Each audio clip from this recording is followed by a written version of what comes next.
Hello, Dr. Joe here of the drjoe.com and the 2020from.com. In today's video, if you've got pre-diabetes or full-blown type 2 diabetes, I want you to pay special attention because I've got for you a little trick that you can keep in your back pocket, and you can pull this trick out of your back pocket anytime you eat to lower your blood sugar levels fast. Now, this trick is not conjecture. It is based on science, and indeed I have personally tested it out and it works, hence I am sharing it with you. So what you're going to get in this video, well, we're going to answer the question, what is this trick? And the next question is going to be, when should you apply this trick? Should you apply this trick before you eat or after you've eaten? And the next question is going to be, when specifically should you apply this trick? And we're going to be using science to answer some of these questions. Oh, by the way, finally, I'm going to give you recommendations based on my own testing, such that you can apply this trick on a practical level. So, question number one, what is this trick? Well, I will be upfront with you. This trick does require a little bit of effort on your part, okay? Not intense effort, just minimal effort, and I know you can handle this. So, what's this trick? Well, it is using low impact exercise in and around the time you eat. Low impact exercise like walking, for instance, around the time you have your meal. So, when should you do this exercise? Should you walk, for instance, before you eat or after you've eaten? So we're going to answer this question based on a study that was carried out on a group of diabetic individuals who were either diet controlled or they were taking diabetic tablets, and they ran the experiment over a 3-day period, checking their blood sugar levels over 4 hours after they had eaten, and they wanted to see the effect of walking on their blood sugar levels. So on day 1 of this experiment, there was no exercise involved. On day 2, they made the study participants to walk before they ate, and on day 3, they made them to walk after they had eaten. So what were their findings? Well, they found that the blood sugar levels were better on the day they walked after they had eaten.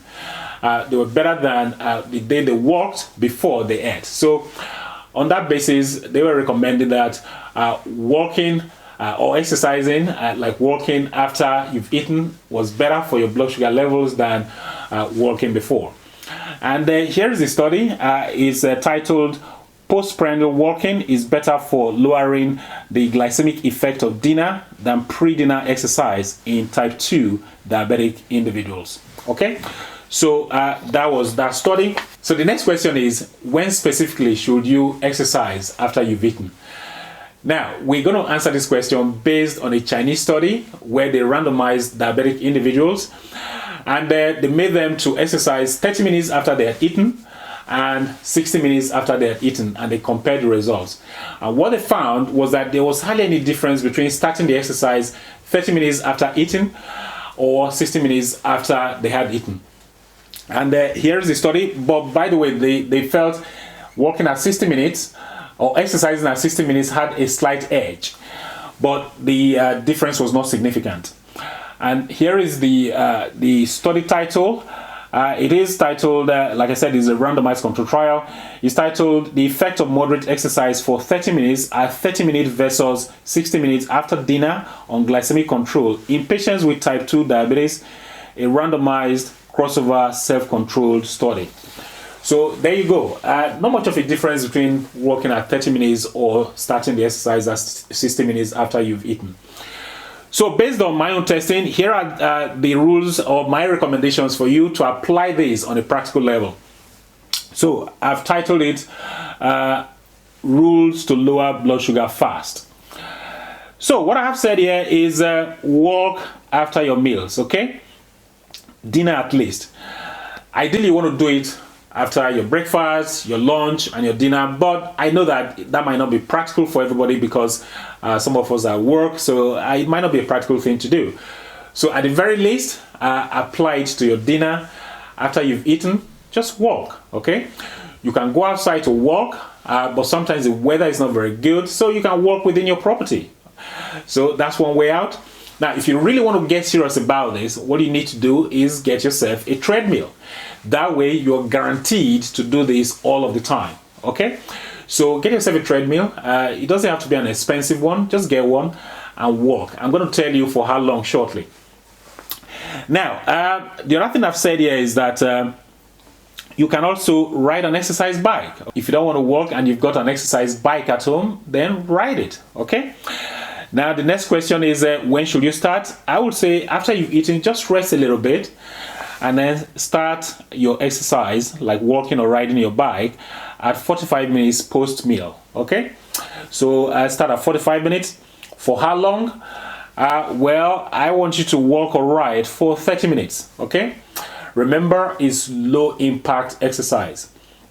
And then we're trying to make it, low intensity as well. Now, what I have said here, and this is also based on my testing, if you make it moderate intensity, like brisk walking, then you only need to do it for 20 minutes, okay? Just 20 minutes if you make it brisk, okay? Whether you're riding your bike or walking, if you make it brisk, 20 minutes is all you need, okay? So I try to keep it really simple for you guys. And the other recommendation I've got for you guys here is that you should do it consistently, okay? Because if you do it consistently, you're going to get better results. So those are my recommendations. Just do a low impact exercise after you've eaten, in particular after your dinner, because for most people, dinner is the heaviest meal of the day. Just walk or ride an exercise bike at home. You don't have to go to the gym, okay? Gym is not recommended.